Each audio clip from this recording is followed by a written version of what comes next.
Je m'appelle Armand Peter. Je suis ce qu'on appelle un vieux militant culturel de l'Alsace. J'étais éditeur pendant une quarantaine d'années, à titre associatif et bénévole. Et puis, dans ma vie, j'ai fait beaucoup d'expositions, j'ai accueilli des expositions, j'ai présenté des expositions, j'ai fait des bouquins, voilà. Et alors l'Alsace, vaste question, difficile de répondre, de définir l'Alsace. Bien sûr, c'est un territoire avec des limites. Un territoire où habitent des gens qui habitent aussi dans une histoire particulière, dans des traditions particulières, dans des langues, dans une culture différente de l'autre côté de ce qu'il y a de l'autre côté des Vosges, culture des minorités. Et bon, il n'y a pas que la langue et la culture, il y a aussi donc d'autres valeurs qui sont des valeurs souvent difficiles à retrouver, à définir, comme les valeurs de tolérance. Nous avons un espace comme très très important, un espace culturel, spirituel, lié à ce qu'on appelle une alsacianité de l'esprit. C'est un thème qui était très cher à notre ami l'écrivain René Schickele. Donc voilà, il y a toutes ces valeurs qui font une région, à condition que les gens s'y reconnaissent et veulent bien les porter. C'est une histoire occultée que personne ne connaît, qui n'a jamais été enseignée officiellement par l'éducation nationale. C'est une histoire qui est extraordinaire, bien sûr, comme toutes les histoires dans tous les pays. Encore faut-il la connaître et l'assumer. Cette histoire, malheureusement, n'est pas connue. C'est l'histoire tout d'abord de l'Alsace allemande jusqu'au XVIe siècle, avant le rattachement forcé au Royaume de France. C'est l'histoire ensuite de l'Alsace allemande entre 1871 et 1918. C'est aussi l'histoire de l'Alsace nazifiée. Ça fait partie de tout ça, bien un grand nombre de questions de l'histoire alsacienne, comme l'histoire entre les deux guerres, l'histoire de la libération de l'Alsace, l'histoire des mouvements ouvriers, l'histoire des soulèvements des soviets de 1918, l'histoire de l'autonomisme alsacien. Toutes ces histoires sont des histoires extraordinaires qui ne sont pas connues.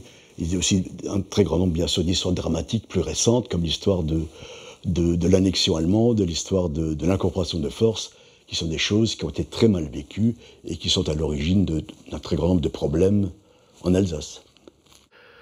Je dirais que peut-être à l'origine, il faut remonter quand même à mai 68. Mai 68 qui n'est pas un événement alsacien, mais qui est une prise de parole, un début de prise de conscience.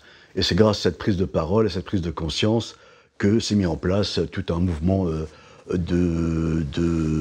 mouvement de contestation lié au féminisme, lié à l'écologie, lié à la culture alsacienne.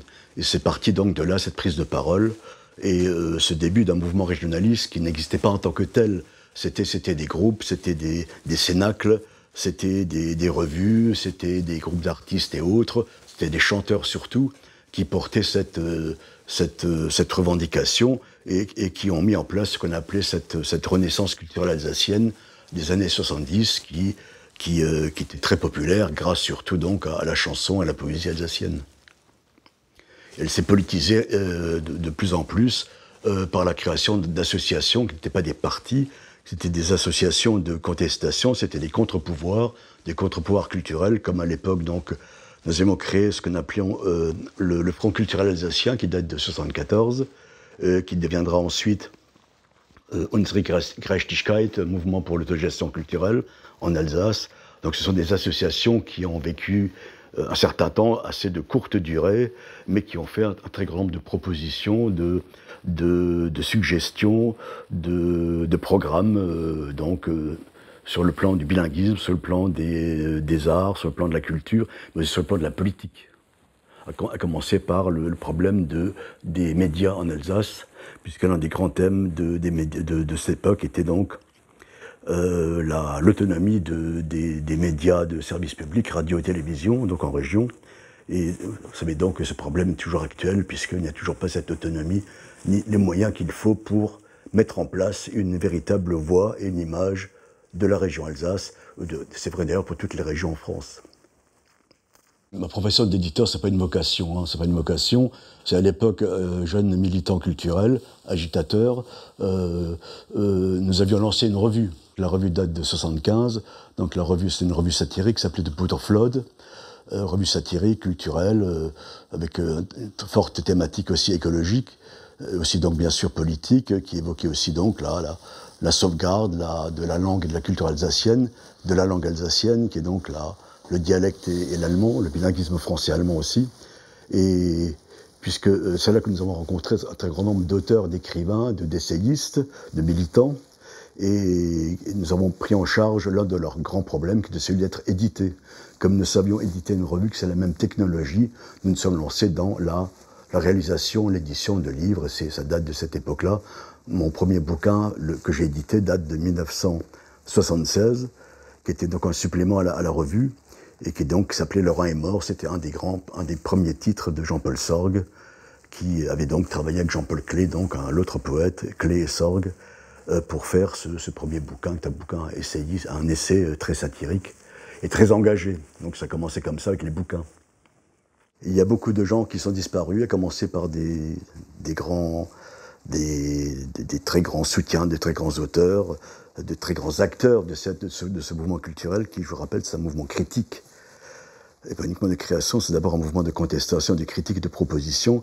Je pense à l'un des plus connus, qui est André Weckmann, qui était notre soutien le plus fidèle, le plus fort de cette contestation et de cette proposition.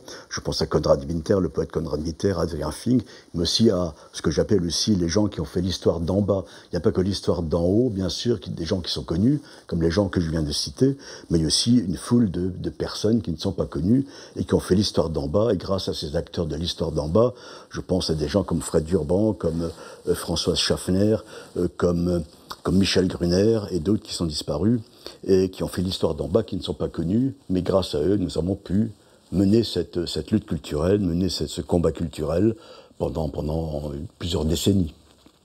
Alors qu'est-ce qui reste ? Il reste aujourd'hui, bien sûr, tout plein de choses se sont passées, se sont arrêtées.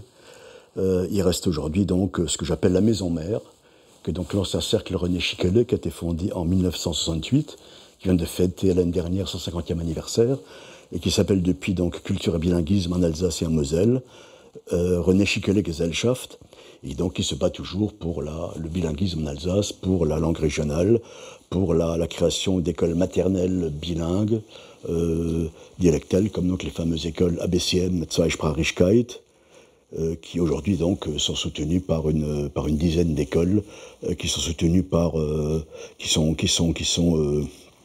occupées par plus de 1200 jeunes enfants.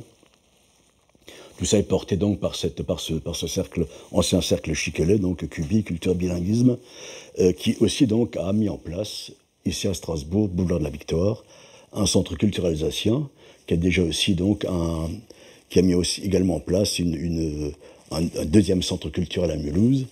Et donc ce centre culturel alsacien a un programme tout à fait fabuleux, tous les trimestres, avec des conférences, des rencontres, des expositions, des débats, des ateliers, dans un atelier de chant traditionnel, de danse traditionnelle, dans un atelier de chant yiddish, ça touche tous les domaines, d'histoire aussi, des ateliers d'histoire que nous faisons avec Jean-Claude Richez et moi-même.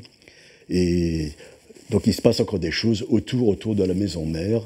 Et bien sûr, cette maison mère est portée par ce que j'appelle l'archive militante depuis 50 ans, qui est donc la revue du cercle Chiquelet, Landwunschspruch, donc les cahiers alsaciens, Landwunschspruch, qui est une revue trimestrielle, qui représente, depuis 50 ans, qui existe donc depuis un peu moins de 50 ans, puisqu'elle a été créée en 70, donc qui est une véritable archive vivante de tout ce qui se passe sur ce plan-là, donc en Alsace. Il y a très peu de relations avec l'OLCA pour la simple raison que l'OLCA, pendant très longtemps, je ne sais pas quel est son état actuel, s'est beaucoup focalisé sur la seule défense et promotion du dialecte. Nous avons toujours dit que pour défendre le dialecte, pour le faire vivre, pour le transmettre, il faut à tout prix que le dialecte se nourrisse de la langue mère qu'est l'allemand, donc du Hochdeutsch, la langue standard. L'allemand nourrit le dialecte et s'en oublie d'attacher le dialecte à l'allemand. Nous disons que c'est peine perdue, c'est peine perdue. Donc en tout cas, il y a cette différence entre nous et l'OLCA, mais l'OLCA fait un très bon travail sur le plan dialectal. Malheureusement, ce n'est pas suffisant, disons-nous, pour sauvegarder, pour transmettre le dialecte. Je dis que l'Alsace, c'est être alsacien, c'est l'art d'être alsacien, c'est d'être enraciné et ouvert à l'universel, avec bien sûr un attachement à la langue et à la culture alsacienne, avec des compétences nouvelles qui sont celles d'une région d'une véritable région, d'une régionalisation, d'une décentralisation, avec des compétences nouvelles pour l'Alsace, mais pour toutes les anciennes provinces de France, pour toutes les régions de France, et pas que les régions minoritaires comme la Bretagne, les Basques, l'Occitanie ou la Corse. Toutes les régions ont besoin de vivre, d'avoir une image et une voix autonome. C'est ça la France aussi.